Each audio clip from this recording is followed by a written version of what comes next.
Okay, so I've had an issue with my toilet. When I hooked it up to water at the campground, it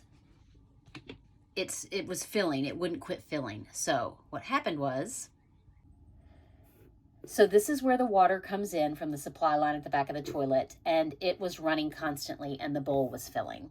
So when I Googled it, it said that it's your water valve. So you come back here, this is the water valve. The supply line comes in, feeds into this valve, and then the valve pumps, once you hit the pedal to flush, it feeds water up into the toilet. And something is either cracked or broken in here, that it wasn't sealing off and water was constantly coming up into here, not only up into here but out through the bottom of the bowl at the base here. So in order to replace this, I'm going to remove the supply line. This is, like I said, where the water comes in, and then I'm going to undo these caps here and actually take the entire toilet out in order to replace it. I ordered this valve off Amazon for $12.99. When I called an RV parts department, it was $59.99, so I went with the cheaper one. It did come with a collar that I wasn't crazy about to secure the plumbing. I'm not sure if the one from the RV parts would have come with the appropriate fitted PEX piece, but so far it's working fine.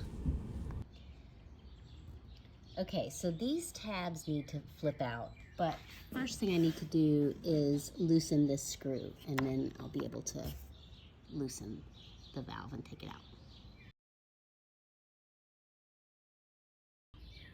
So now what I'm going to do is I'm going to take this screwdriver and I'm going to press these tabs down and then just pop the valve out. Okay, so this is what's called a shark bite fitting. It usually goes on PEX, I guess other plumbing fixtures. Unfortunately, they are really hard to get off, but I bought a remover when I was doing the plumbing on the camper on Mini Pearl. So I happen to have one, which is going to make it easier to get off. And hold on, I'll see if I can get a shot in here. Okay, so what we're going to do is we are going to attach this. I don't know if you can see. That slides onto that, and then you twist it off. Let's see if I can get a good angle on here. So it's going to slide on that way.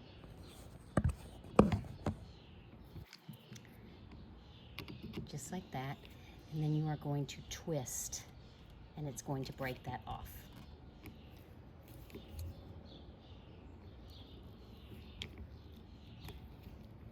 You hope. Okay, so the kit came with this valve, it came with this collar, and it came with 2 screws to go in here. I didn't really want to use this collar. It's kind of like a dryer vent collar, you know, that tightens, because I don't really feel good about it being secure. I wanted to use a PEX clamp, a pinch clamp, but a 5.5 is too small and a 3/8 is too big, and you have to order the 5/8 on Amazon, and I'm just done with it. So we're going to try this, and if it leaks, I'll order the 5/8. And so you're going to slide your collar on first, and then remember this part goes into the supply line, so you want the clip parts slide back into this, and this hose fits on over that. Push that down, tighten the collar,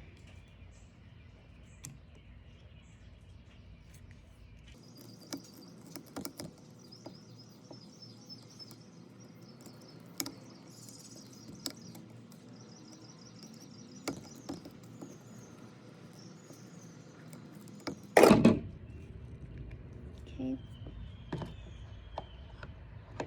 Now, pop this back in, just like that.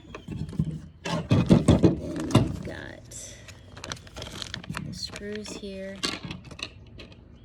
This one came out, so this is the one that came with it, so I'm gonna put it back in. They just go right in this hole here and this hole here. It just holds it in place. Okay, one more thing, and I didn't video it. but the new valve is not going to come with a little rubber gasket that goes in here. So you can take the old rubber gasket out of here, it's like a cream colored, and put it on the new valve. And the reason is because this right here, when it presses up against that gasket, it makes it watertight. If it doesn't have that gasket, this is loose and floppy. And I turned the water on and water was spraying all out of here. And I thought, oh gosh, now the hose is bad, but it wasn't the hose bad. It's that there's a little rubber gasket that goes at the end of that valve. So like I said, it should be on your old one right here. You just take it off and pop it on the new one.